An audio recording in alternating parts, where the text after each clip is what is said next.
At first, the water is only a whisper, gentle, distant. But slowly, that whisper becomes a voice.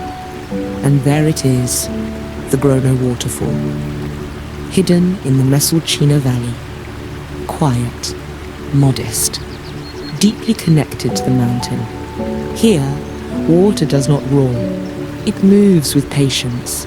It listens to the land. This waterfall is not about force. It is about balance, not about noise, but about whisper. Here, water, rock, and silence speak the same ancient language.